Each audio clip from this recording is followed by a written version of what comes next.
అసలు first of all నదీ పరివాహక ప్రాంతాల్లో ప్రజలు ఉండకుండా చూసుకోవాల్సినటువంటి బాధ్యత ప్రభుత్వాలకు ఉంటుంది. సముద్రం యొక్క బోర్డర్స్ లో కావచ్చు, బీచెస్ ఏరియాలో కావచ్చు, నదీ పరివాహక ప్రాంతాల్లో కావచ్చు, ప్రజలు అనేవాళ్ళు ఉండకూడదు. అసలు సముద్రం అయినా ఒక రకం ఎప్పుడో ఒకసారి సునామీ వస్తుంది, తుఫాన్ వచ్చినప్పుడు ఎఫెక్ట్ అవుతుంది. ఈ నదీ పరివాహక ప్రాంతాల్లో ఎక్కడో సంబంధం లేని చోట ఒక భారీ వర్షం పడితే ఈ ఫ్లో ఇక్కడ పెరిగిపోతూ ఉంటుంది.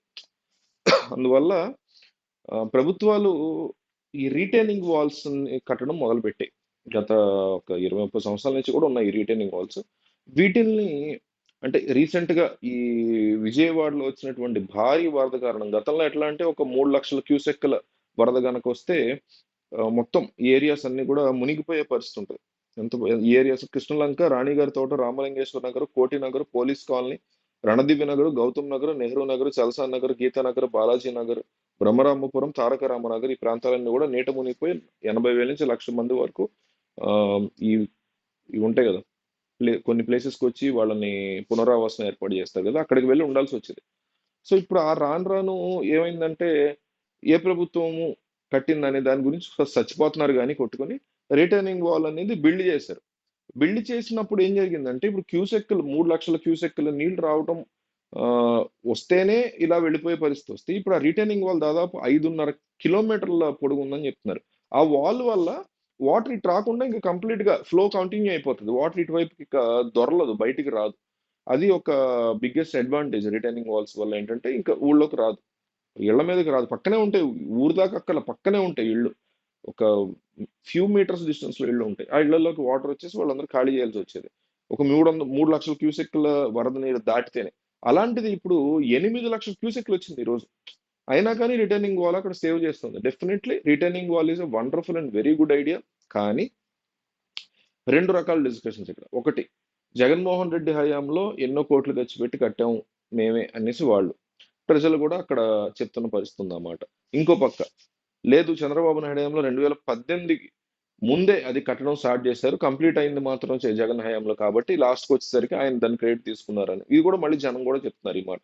అంటే రిటైనింగ్ వాల్ అనేది ఒక 120-150 కోట్లు, లేకపోతే మహా అయితే 200 కోట్లతో కట్టేటువంటి ఒక కట్టడం.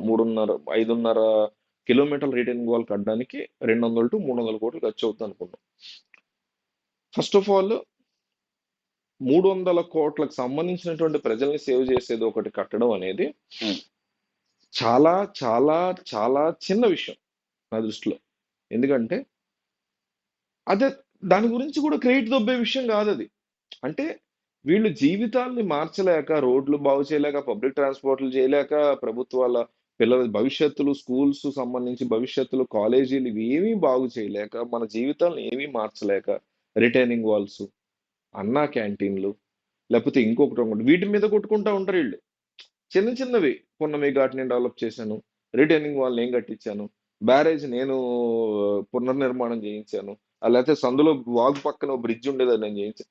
నిజంగా డెవలప్డ్ కంట్రీస్ చూసి మనం సిగ్గుతో తలదించుకోవాలి ఇలాంటివి కొట్టుకుంటుంటే. వాళ్ళు ఒక రోజులో చేసి వదిలి పడేస్తారు.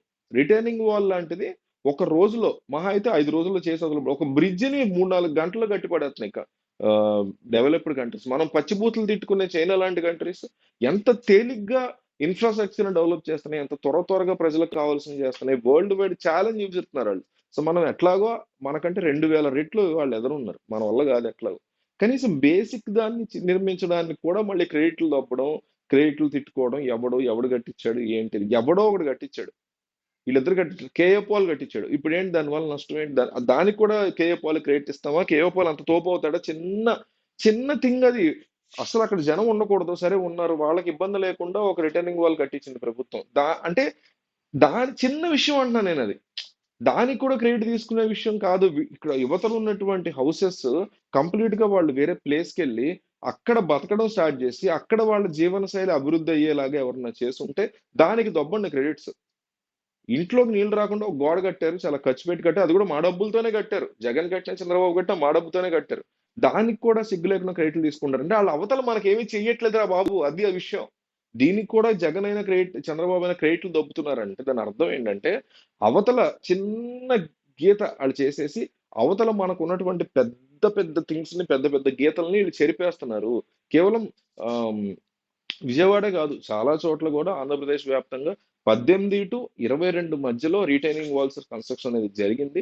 ఏ ప్రభుత్వంకి దీంట్లో క్రెడిట్ ఉంది, ఎవడు గొప్ప అనేది కొట్టుకోవడం మానేసి ఒక చిన్న మంచి పని చేశారు. ఆ పని వరకు మెచ్చుకోవచ్చు. అందులో ఎటువంటి క్వెషన్ లేదు. సో, దాంట్లో కూడా క్రెడిట్‌లు కొట్టుకొని ఈడు కట్టాడు, ఆడు కట్టాడు అని మూర్ఖంగా మాట్లాడుకోవడం చాలా వరస్ట్‌గా ఉంది. రిటైనింగ్ వాల్స్ కట్టుకుంటే కానీ మన ఇల్లు కాపాడుకోలేనటువంటి పరిస్థితికి తీసుకొచ్చారు వీళ్ళు మనల్ని అనేది మనం అర్థం చేసుకోవాలి. బెటర్ ప్లేస్‌కి మనల్ని మూవ్ చేసి అక్కడ మన సాంద్రత, మన ఎకనామిక్ స్టాండర్డ్‌ని పెంచేటువంటి సత్తా, దమ్ము అది చేయాలి ప్రభుత్వం అనేది. అది కూడా పెద్ద విషయమే కాదు. అది కూడా చిన్న విషయమే. అది కూడా చేయలేక ఒక బుల్లి విషయం చేసి దాని మీద క్రెడిట్ దొబ్బడానికి వీళ్ళిద్దరు కూడా లేదా 2 పార్టీలు కూడా 2 వర్గాలు కూడా ఆహ్, విశ్వ ప్రయత్నాలు చేస్తున్నాయి. అండ్ ఇందులో కూడా మళ్ళీ ఈ రిటర్నింగ్ వాల్‌లో కూడా ఎవరు కట్టినా సరే ఈ రిటర్నింగ్ వాల్‌లో కూడా ఎన్నో చోట్ల ఈ ఇసుకలేసి ఆపుకుంటున్నారని, ఎన్నో చోట్ల అడ్డుకట్ట వేసి ఆపుకుంటున్నారని శుభ్రంగా టీవీలో న్యూస్‌లో కూడా వస్తున్నాయి. అప్పుడు మాత్రం క్రెడిట్ తీసుకోరు. అప్పుడు లేదు జగనే కట్టాడు అందుకే అట్లా అయింది. లేదు చంద్రబాబే కట్టాడు అందుకే అట్లా అయిందని అవతలోళ్ళు అంటారు. అది మనల్ని అట్లా తయారు చేశారు ఈళ్ళు ఫైనల్‌గా చివరికి.